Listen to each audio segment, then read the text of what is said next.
할렐루야. 주님이 오셔서 승리를 선포하시는 그날까지 옳은 성도의 모습으로, 흠없는 군사의 모습으로 서 있는 우리 모두가 되시기를 주님의 이름으로 간절히 축원합니다. 새 학기가 이제 시작이 되었고 새 계절도 성큼 다가오는 게 느껴집니다. 이제 아침이면은 이제 제가 우리 큰아들, 둘째 아들 손을 붙잡고 이제 집 앞에 있는 어린이집까지 이제 데려다 주는데, 지난주까지만 해도 이렇게 등원시킬 때마다 그냥 햇볕이 아침부터 뜨거웠었는데 이제는 제법 선선한 바람도 불고 하더라고요. 그래서 이제 진짜 가을이 됐구나 체감을 하게 됩니다. 근데 이런 새로운 시절, 새로운 계절, 새로운 학기가 시작되는 이때에 우리들에게는 또한 새로운 영적 전쟁이 다가오고 있음을 기억하시기 바랍니다. 바로 이 시점에서 우리는 오늘도 우리의 영적인 무장을 견고히 하며 대비해야 합니다. 그래서 우리 이제 하나님의 전신갑주 시리즈에 이제 두 가지가 남았는데, 그 중에서 오늘은 이제 모든 방어구들 중에서 가장 큰 방어력을 가지고 있는 의의 갑옷에 대해서, 의의 호심경에 대해서 함께 말씀을 나눌 차례입니다. 사진을 보시면은 바울 시대 로마 정규군의 갑옷인 로리카 세크멘타타라는 갑옷입니다. 그래서 이 사진은 바울 시대 로마 정규군이 입던 갑옷인데, 로리카라는 말이 이제 그 흉부라는 뜻이에요. 요 가슴 목 아래부터 이 배 단전까지 해서 요 흉부를 이제 로리카라고 이야기를 합니다. 그래서 로마군 초기 시절에는 이 갑옷을 아예 그냥 판으로 짜서 쳐서 만들었어요. 그래서 혹시 영화 같은 데서 보셨을지 모르겠습니다. 갑옷인데 왜 그 남자의 근육 모양 이렇게 딱 새겨가지고 이렇게 딱 입으면 그렇게 되게끔 돼 있는 그런 갑옷 있잖아요. 판으로 짜서 만든 갑옷. 그 갑옷을 로마군이 처음에 썼었는데 너무 무겁고 착용하기도 힘들고, 그리고 이게 이렇게 통짜로 돼 있다 보니까 움직이기가 쉽지 않아요. 걸리적거려요. 그래서 이거는 이제 버리게 되고, 그 다음에 채용해서 입었던 게 사슬 갑옷입니다. 아시죠? 이렇게 조그만한 쇠사슬로 이렇게 짧게 엮어가지고서는 천처럼 엮어가지고 이렇게 티셔츠처럼 만드는 사슬 갑옷. 근데 이것도 이제 좋기는 한데 만들기가 너무 어려워요. 이 장인들이 그걸 한 땀 한 땀 다 만들어야 되잖아요. 그러다 보니까 그것도 이제 오래는 쓰지 못하고, 그 다음에 이제 정규군의 공식 이제 무장이 된 게 바로 지금 보시는 로리카 세크멘티타입니다. 보시면은 얇은 판금을 여러 장 이렇게 겹쳐가지고 덧대 놔가지고서는 만들어 놓은 방식이죠. 그래서 만들기도 편하고 생각보다 가벼우면서도 튼튼하고, 그리고 무엇보다도 착용하기도 편하고 움직이기도 불편함이 없는 여러 가지 장점을 가지고 있는 아주 훌륭한 갑옷이죠. 그래서 이렇게 판으로 이렇게 짜서, 얇은 판으로 짜서 겹겹이 만들고, 그것을 사이사이에 가죽끈으로 이렇게 쪼여 매가지고서는 조절해서 몸에 붙이도록 만들어 놓은 그런 형식의 판금 갑옷이 이제 그때 당시에 바울 시대 당시에 사용을 하고 있었던 로리카 세크멘타타라는 갑옷입니다. 그래서 참고로 바울은 이제 이 갑옷의 모습을 보고서는 우리 성도들의 의를 이처럼 갑옷처럼 입어야 된다라고 설명을 하고 있는 것이죠. 참고로 우리가 지금 현재 쓰고 있는 개역개정판 성경에서는 이제 이 의의 호심경이라고 단어가 번역이 돼 있죠. 근데 여러분 아마 기억하실 겁니다. 우리가 바로 전에 쓰던 성경에서는 의의 흉배라고 돼 있었죠. 기억나시죠? 의의 흉배를 붙이라라고 기억이 나실 겁니다. 그래서 제가 이거를 말씀을 전에 준비하면서 그 대한성서공회에다가 메일을 보냈어요. 이게 번역상에 어떤 문제가 있는 거냐, 아니면은 제가 이제 말씀을 준비하면서 보니까 이게 번역이 호심경이라는 단어보다도 차라리 이런 표현을 쓰면 좋지 않을까 하면서 건의하면서 메일을 보내봤는데, 답장이 딱 왔을 때 그렇게 받았습니다. 답장을 받았습니다. 그래서 첫 번째로 알게 된 게 뭐냐면은, 일단 흉배라는 말은 아예 틀린 말이래요. 흉배는 그 단어 자체가 그렇게 쓰면 안 되는 단어래요. 흉배가 뭔지 혹시 아시는 분 계십니까? 왜 우리 조선시대 때 사극 보면은 이제 왕이나 아니면 그 종묘 그 관리들이 이렇게 관복을 입으면 여기 가운데 이렇게 네모나게 해가지고 아니면 동그랗게 해가지고 뭐 이렇게 품위를 나타내는 그 그림 새겨진 수놓아진 그 판 있잖아요. 그걸 보고 흉배라고 한답니다. 그러니까 방어구랑은 전혀 상관이 없는 물건이에요. 그러니까 이게 잘못 번역이 됐었던 거죠. 그래서 대한성서공회에서 그거를 인정하고 다시 개역판을 내면서 호심경이라는 단어를 썼는데, 호심경이라는 단어도 여러분들 보시면 아시겠지만 일상적으로 쓰는 말이 아니에요. 그렇죠? 지금은 거의 안 쓰이는 단어입니다. 그런데 왜 굳이 호심경으로 이제 번역을 했느냐라고 하니 그 단어 말고는 가장 비슷하게 표현을 할 수 있는 우리나라 말이 없대요. 예. 그러면 쉽게 그냥 갑옷이라고 번역을 하면 되지 않냐라고 얘기를 해봤더니 갑옷이라고 번역을 하면 갑옷의 종류가 너무 많잖아요. 그래서 솜으로 만든 갑옷도 있고, 예, 그때 당시 그 다음에 동물 가죽으로 만든 갑옷도 있고 비늘로 만든 갑옷도 있고, 그러다 보니까 그냥 갑옷이라고 하면은 이 의미가 다르게 왜곡될 수도 있으니까 하나님의 말씀이. 그래서 가장 적합한 게 호심경이라는 단어를 찾아서 이제 쓴 건데, 호심경이라는 게 얘기를 들어보면 꼭 거울 같잖아요. 근데 실제로 중국에서 호심경이라는 단어는 가슴을 보호하기 위해서, 흉부를 보호하기 위해서 사용하는 철조각을 호심경이라고 한답니다. 그래서 그 단어를 우리나라에서 채용해서 이렇게 썼다라는 것이죠. 어쩔 수 없이. 그래서 그러면서 이제 그 대한성서공회 사람이 덧붙여서 얘기하는 게, 다음번에는 우리 성서를 보다 더 정확하게 해석하기 위해서 차라리 단어를 만들어서라도 국립어원에다가 건의해서 단어를 만들어서라도 이거를 좀 할 필요가 있다고 느낀다고, 그렇게 답변하는 거를 제가 받아본 적이 있었습니다. 자, 어쨌든 우리 갑옷, 우리가 지금 오늘 생각해 봐야 할 갑옷이 그런 의미를 가지고 있다라는 것을 생각해 보시고요. 그러면은 이제 우리가 의로 이 갑옷을 입으라라고 바울이 가르쳐 줬는데, 그렇다면 의가 무엇이냐, 무엇을 의라고 하고 어떤 의를 우리가 갑옷처럼 입어야 하는가, 그것을 이제 함께 생각해 보도록 하겠습니다. 근데 우리말에서 의라는 단어를 사용을 할 때 상당히 폭넓게, 생각보다 의외로 폭넓게 사용하시는 것을 알 수가 있습니다. 근데 그 이유가 뭐냐면은 우리가 그냥 보통 일상적으로 의 하고 얘기할 때 의를, 두 가지 의를 퉁쳐서 의라고 표현하기 때문에 그렇습니다. 그 두 가지 의는 무엇인가 하니, 하나는 옳을 의, 또 하나는 뜻의입니다. 이 두 가지가 발음도 똑같고 의미도 어떻게 보면 비슷하다 보니까 이걸 자주 섞어서 쓰기 마련이죠. 옳을 의는 객관적으로 올바른 것 또는 그 옳은 것을 행하는 것을 옳을 의로 표현을 하고요. 뜻의는 어떤 뜻인가 하니, 어떤 대상의 내부로부터 외부로 나타나는 성질, 혹은 내 마음속, 내 내부에서부터 결정된 것을 그 밖으로 표출하는 행위, 그것을 뜻의자를 씁니다. 그래서 옳을 의자를 쓸 때는 이제 보편적으로 옳은 것을 생각하다 보니까 이제 그 예를 들면 단어로 쓰는 게 의적이라는 말 쓰죠. 옛날에 뭐 의적 홍길동, 의적 임꺽정 하는데 거기서 말하는 의가 뭡니까? 도둑이면 도둑이지 왜 의입니까? 못된 탐관오리들의 그 착복한 그 재물들을 훔쳐서 이제 뺏긴 억울한 사람들, 가난한 사람들에게 나눠주니까 그런 행위는 옳다고 여겨서 의적이라는 말을 썼잖아요. 보편적으로 옳은 진실, 그런 것들을 이제 의로 하죠. 또 의리, 우리가 얘기할 때 의리, 사람과 사람 간에서 마땅히 지켜야 될 도리, 따라야 할 그 규칙, 그것을 우리가 의리라고 하잖아요. 그 반대는 배신이라고 하죠. 그러면은 또 반대로 의미 의자를 쓸 때는 어떻게 되는가 하니, 의미 의자는 의미, 뜻 의자는 의미라는 단어를 쓸 때 그 의자를 쓰죠. 그러니까 그 의미, 이 단어가 속에서부터 가지고 있는 뜻이 어떤 것인가, 그것을 생각할 때 그 의자, 뜻 의자를 쓰는 거예요. 그리고 의지, 내 마음속으로부터 결정을 해가지고 나는 이제부터 이렇게 살겠다, 나는 이제부터 이렇게 할 거야 라는 그 의지, 내 마음속에서부터 생겨나서 내 삶으로 나아가는 그런 것들을 사용할 때 의자, 뜻 의자를 사용한다는 것이죠. 특별히 옳을 의자의 글자 모양을 한번 살펴보면요, 보시면은 뿔이 달린 양이 위에 있고요, 그 밑에 나아자가 있어요. 나아자. 그래서 이건 어떤 모양을 표현한 거니까 하니, 양의 머리를 이제 잘라서 창에 꽂아서 이렇게 들고 서 있는 그 모습을 이제 상형화시킨 문자가 바로 옳을 의자입니다. 근데 양 머리를 왜 들고 있습니까? 라고 얘기한다면은 제사를 드린 겁니다.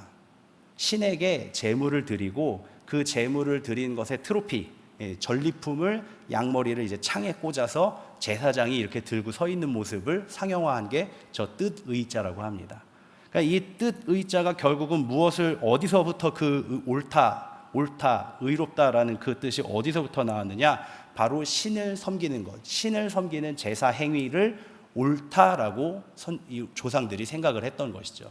혹은 그 신을 섬기는 제사장의 말을 따르는 것, 그 제사장의 권위에 순종하는 것, 그것을 옳다고 여겼다는 거예요. 거기서부터 옳을 의자가 시작이 되었다는 것입니다. 그러면 반대로 뜻의자는 어떻습니까? 뜻의자는 입술 모양에다가 그 공자 왈 할 때 그 왈자, 날일자랑 비슷하게 생겼죠. 그 왈, 소리를 내고 입술로 소리를 내고 있어요. 근데 어디서부터? 내 마음에서부터, 마음심자. 그래서 마음에 있는 것을 입으로 발하는 것, 그게 바로 이 뜻의자예요. 이게 의미가 서로 상당히 다르죠. 이렇게 생각해 보면. 그렇게 해서 이제 마음에 우러나오는 소리를 표현할 때, 내 마음속에 있는 걸 표현할 때 뜻의자를 쓴다. 그러니까 이렇다 보니까 뜻의자는 사실 옳고 그름의 문제와는 상관이 없는 글자예요. 뜻의자는 그저 내가 정한 것, 내 생각, 내 판단, 그것을 의미한다는 것이죠.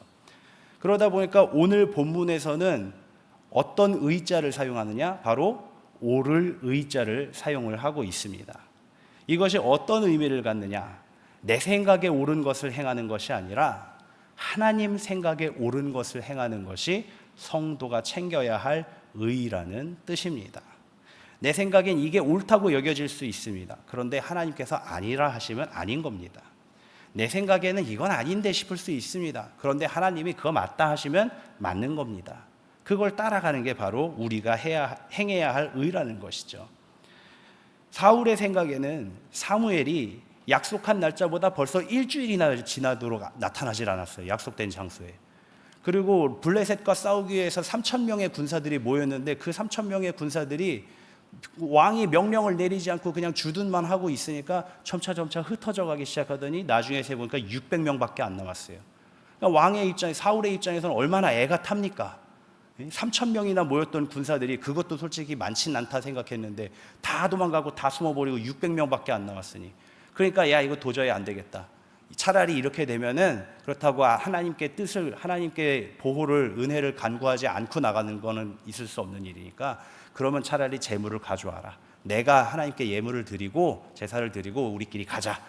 이렇게 생각하는 게 마땅히 옳아 보일 수 있습니다. 그런데 하나님은 그게 아니라고 하시는 겁니다. 그게 아니라고 하시는 겁니다. 또 베드로의 경우도 그렇습니다. 율법에 의해서 부정한 짐승들을 잡아먹었다라고 하면은 누가 봐도 그건 하면 안 될 짓이에요. 네가 어떻게 유대인으로서, 너가 어떻게 하나님을 섬기는 사람으로서 그런 부정한 짓을 저지를 수 있느냐? 모두에게 비난받을 만한 나쁜 짓이에요. 그런데 하나님께서는 아니야, 내가 괜찮다잖아, 받아 먹어라, 3번씩이나 얘기를 하시지 않습니까?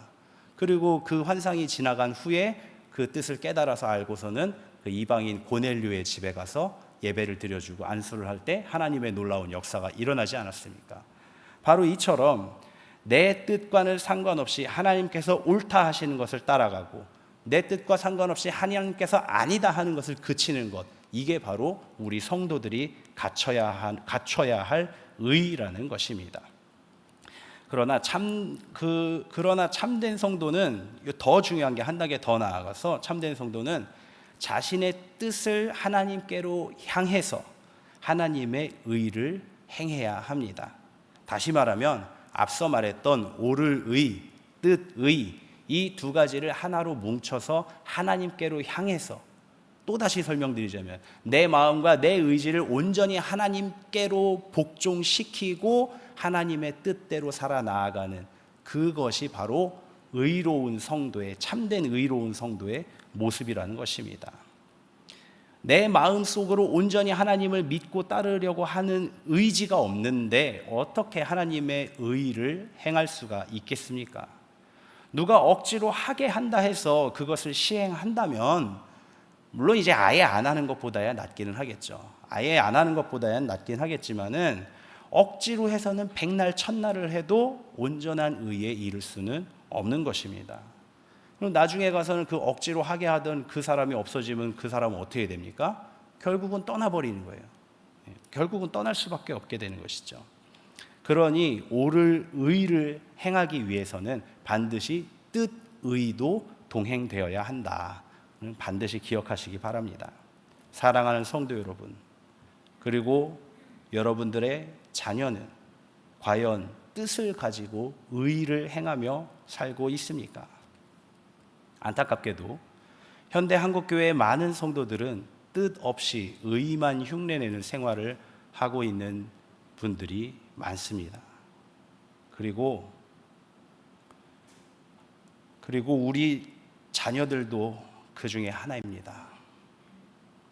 지난주에 학생부 예배를 드리면서요, 말씀을 전하다가 제가 우리 친구들에게 그걸 물어봤습니다.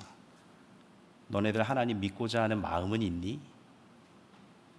믿고 싶은 생각은 있니? 물어봤습니다. 많은 친구들이 모인 것도 아니었지만은 네, 저는 그래도 하나님 한번 믿어보고 싶습니다라고 대답하는 친구가 하나도 없었습니다. 하나도 없었습니다. 모두 부모님 때문에 혹은 다른 가족 때문에, 그리고 친구들이 있고 재밌는 행사들이 있으니까 나온다라고 대답을 했습니다. 이 같은 질문을 청년들에게 질문해 보았습니다. 청년 중에서 몇 명은 그래도 호기심 때문에 뭔가 있는 것 같은데 궁금해서라도 좀 믿어보고자 하는 생각은 있습니다 라고 대답하는 친구가 한 명 있었고, 또 저는 개인적으로 체험이 있기 때문에, 하나님 만난 체험이 있기 때문에 저는 하나님을 확실히 믿습니다 라고 대답한 친구들도 몇몇 있었습니다. 그러나 그보다 많은 수의 청년들은 잘 모르겠다 혹은 내가 굳이 믿어야 하냐 라고 대답을 했고요. 또 어떤 친구는 자기의 삶이 이렇게 간절한 게 없어서 뭔가 극적인 위기가 없다 보니까 믿을 마음이 안 생기는 것 같다라는 대답을 한 친구들도 있고요. 그리고 더 많은 수의 청년들은 아예 대답을 하지 않았습니다. 이것이 우리 교회의 현실이고 미래입니다. 뜻없이 그냥 와서 앉아있기만 하는 이들, 어떻게 해야 될까요? 이들을 자꾸 재촉해서 이것저것 어쨌든 이거라도 해보고 저거라도 해보라고 막 시키다 보면은 이 아이들이 뜻을 갖게 될까요? 아니면 뜻을 품은 이들이 먼저 모범을 보이면서 뜻없이 다니는 이들에게 베풀어주고 품어주고 기도해주고, 그리고 이 영적 싸움의 의미를 보여주면서 이들에게 희망을, 꿈을, 뜻을 가르쳐주는 것이 좋을까요? 어떻게 해야 이들이 뜻을 품고 일어서게 될지 저는 그것이 마음속에 무거운 고민으로 자리 잡게 되었습니다. 이를 위해서 함께 계속해서 기도해 주시기를 간절히 부탁을 드립니다. 뜻을 가지고 하나님 앞에 옳은 것을 따라 사는 것, 그것이 의로운 삶의 방식입니다. 이것이 성도의 호심경이 되는 이유는 이 의로서 나의 몸을 보호하고 갑옷을 두르고 옷을 입고 나아간다면 사탄이 우리를 참소할 틈을 주지 않게 되기 때문에, 그러한 삶이 되기 때문에 바로 이것이 우리의 갑옷이 된다는 것이죠. 사탄은 하나님 앞에서 우리의 모든 생각과 행동을 다 고발합니다. 때로는 왜곡하기도 하고 때로는 과장하기도 하면서 저 사람 죄인입니다, 저 사람 하나님 앞에 잘못됐습니다 라고 끊임없이 고발을 하려고 참소하고 헐뜯고 찾아내고 쑤셔대는 게 사탄이에요. 그런데 우리가 우리의 생각과 우리의 뜻을 가지고 오직 하나님께만, 오직 하나님의 말씀대로, 오직 하나님의 뜻대로 거기에 집중해서 우리가 살아나간다면, 우리가 하나님의 뜻대로만 살아간다면 사탄이 어떻게 감히 우리를 참소할 수가 있겠습니까? 그렇기에 우리는 이처럼 뜻을 품고 나의 의지를 가지고 하나님을 따르는 것, 그것을, 의를 행하는 것을 마치 옷 입듯이, 갑옷을 입듯이 해야 한다는 것입니다. 계시록 19장 8절의 말씀을 보면은 이제 하나님의 진노의 심판이 이제 절반 이상 다 지나가고 마무리됐을 때에 성도들이, 이제 그 하나님 앞에 선 성도들이 모여서 하나님께 탄원을 합니다. 언제까지 우리가 피 흘려야 합니까? 언제까지 우리가 참아야 합니까? 탄원할 때에 천사들을 시켜서 하나님께서 흰 세마포 옷을 주셔요. 그리고 눈물을 닦아주시면서 다 나눠주시면서 조금만 더 참아라, 이제 곧 끝이 난다라고 위로해 주시는데, 그 옷을 갈아입고 이제 들어갈 준비를 하라고 이제 옷을 갈아입혀 주시는 것이죠. 근데 거기에서 이 휜 세마포 옷을 이렇게 기록을 하고 있습니다. 그에게 빛나고 깨끗한 세마포 옷을 입도록 허락하셨으니 이 세마포 옷은 성도들의 옳은 행실이로다 하더라. 주님이 오시는 그날에 우리가 주님 앞에 입고 나아갈 예복은 바로 우리의 의입니다. 우리의 의라고 해서 내가 만든 의는 아니고 얼마나 하나님을 따라서 살았는가, 그것을 말하는 거죠. 그 우리의 의라는 것이, 이 성도의 의로운 행실, 이 의를 옷으로 입은 것, 이 의를 갑옷으로 입은 것, 다 같은 맥락입니다. 우리 중에 누가 옷을 안 입고 빨개 벗은 채로 거리를 다닌다고 생각하면은 그 사람을 우리가 어떻게 생각하겠습니까? 온전한 사람이라고는 생각하지 못하겠죠. 마찬가지로 전쟁에 나가겠다는 군사가 갑옷을 빼놓고 그냥 전쟁에 나가겠다고 이야기를 한다면 그 군사를 어떻게 하겠습니까? 이처럼 성도의 의는 성도의 삶의 기본이 되어야 합니다. 의를 떠나서는 아무것도 해서도 안 되고 의를 떠나서는 어떤 것도 말해서도 안 됩니다. 이처럼 의를 행하며 살아가는 것이 처음에는 어렵고 힘들 수 있습니다. 마치 갑옷을 처음 입었을 때는 이것을 적응하기까지 훈련이 필요한 것처럼 우리도 훈련을 해야 하는 것이죠. 하나님의 뜻을 따라 사는 것을 배우고 익히고 훈련하면서 그렇게 나아가야 한다는 것입니다. 그러다 보면 처음에는 답답하고 불편한 것도 있지만 나중에 이제 숙달이 되다 보면은 격렬한 전투를 치르더라도 어떻게 움직이더라도 이 갑옷이 불편하지 않게 되는 거예요. 아까 보셨다시피 그 갑옷들이 다 불편하지 않게끔 돼 있었잖아요. 그래서 허리를 숙여도 나뒹굴어도 때로는 어떻게 꺾이더라도 움직임에 불편함이 없이, 그러면서도 튼튼하게 내 심장과 폐를 보호해주는 그런 것이 된다라는 것이죠. 바로 하나님의 의가 그렇다는 것입니다. 사랑하는 성도 여러분, 의의 호심경을 입으시기 바랍니다. 입는 것은 나의 의지, 나의 뜻으로 입으시기 바랍니다. 그리고 훈련하는 것은 오직 하나님의 뜻대로 훈련을 하시기 바랍니다. 이 훈련을 반복하면서 하나님께 순종하는 것이 더 이상 답답해지지 않고 오히려 평안해질 때 우리는 진정한 자유를 누릴 수 있게 되는 것입니다. 11조를 내는 것 부담스러울 수 있습니다. 적응되면 편안합니다. 심지어는 10의 2조, 10의 3조까지 내더라도 살 수 있습니다. 가능합니다. 마치 이처럼 다른 모든 것들도 마찬가지죠. 하나님께 헌신하는 것, 기도하는 것, 우리 저녁 기도 시간에, 나시린 기도 시간에 나오는 것, 1시간 왔다 갔다 포함하면 한 2시간, 준비하고 뭐하고 하는 것까지 하면 한 2시간 정도, 내 삶 중에서 저녁 시간 자기 전에 2시간 하나님 앞에 드리는 것 어렵고 힘들 수 있습니다. 그러나 하다 보면 됩니다. 그렇게 해도 살 수 있습니다. 그렇다면 우리가 하나님의 뜻대로 순종하면서 훈련해 나아가는 군사가 되어야 우리는 곧 하나님의 훌륭한 군사로서 주님이 오시는 그날까지 흠도 없이 순전한 모습으로 서 있을 수가 있게 된다는 것이죠. 그 진정한 자유를 누리게 될 때에, 즉 더 이상 사탄의 어떠한 참소도 두려워하지 아니하고 담대하게 세상에 나아가서 주의 복음을 전하고 또 복음을 따라 사는 그 자유를 우리가 누리게 될 때에, 이것이 바로 주님께서 진리가 너희를 자유케 하시리라 하신 그 말씀임을 깨닫게 될 것입니다. 우리 모두가 의의 호심경을 입고 진리 안에서 이 자유함을 누릴 때 우리의 가족들, 우리의 자녀들, 그들도 이 영적인 전쟁의 의미를 깨닫게 될 것입니다. 하나님께 순종할 뜻을 품게 될 것입니다. 이 은혜가 우리 모두와 그 가정에 있기를 주님의 이름으로 간절히 축원합니다.